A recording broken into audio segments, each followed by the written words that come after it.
അച്ഛനോ അമ്മയോ ആരൊക്കെയോ നമുക്ക് ഈ പേടി പഠിപ്പിച്ചു തരാം. ഇനി അതിൽ ഏറ്റവും വലിയ ഇൻസിഡൻറ്റ് അതിൽ, അതായത് വാഴേനെ കണ്ടപ്പോൾ എന്തുകൊണ്ട് പേടിച്ചു എന്ന് പറഞ്ഞുതരാം. അത് നമ്മൾ കഴിഞ്ഞ വീഡിയോയിൽ പറഞ്ഞാൽ പാരിഡോളി എന്ന് പറഞ്ഞ സംഭവം പറഞ്ഞു. നിങ്ങളത് കണ്ടിട്ടില്ലെങ്കിൽ വീഡിയോയും കാണുക. അതായത് ഞാൻ എൻ്റെ പഴയ സിനിമകൾ, അതായത് നമ്മൾ പണ്ട് വന്ന സിനിമകളും അല്ലെങ്കിൽ നമ്മൾ കേട്ട കഥകളും ഇതൊക്കെ വെച്ചിട്ട് നമ്മൾ പ്രേതത്തിനെ ഒരു രൂപം ഉണ്ടാക്കി വെച്ചിട്ടുണ്ട്. അതെ, നമ്മളുടെ മനസ്സിലൊരു രൂപമുണ്ട്.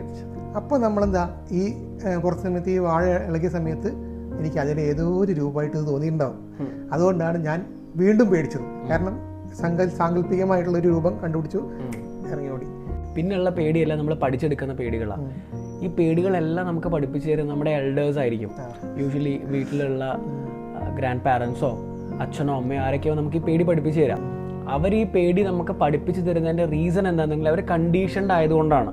ഒരു ചെറിയ കുട്ടീനെ നിലയ്ക്ക് നിർത്തണമെങ്കിൽ, അവൻ സർവൈവ് ചെയ്ത് മുന്നോട്ട് പോകണമെങ്കിൽ, അവൻ അപകടത്തിലൊന്നും പെടാതിരിക്കണമെങ്കിൽ, അവൻ ഒരുപാട് കാര്യങ്ങൾ പറഞ്ഞ് പേടിപ്പിച്ച് റെസ്ട്രിക്റ്റ് ചെയ്യണം എന്നുള്ള ഒരു കണ്ടീഷനിങ് ഉള്ളത് കൊണ്ടാണ് അവർ നമ്മളെ പേടിപ്പിക്കുന്നത്. പക്ഷെ അവരെന്തുകൊണ്ട് അതിൻ്റെ ആക്ച്വൽ സിനേറിയോ എക്സ്പ്ലെയിൻ ചെയ്ത് നമുക്ക് പറഞ്ഞു തരുന്നില്ല എന്നുള്ളത് വളരെ വിഷമമുള്ള കാര്യമാണ്.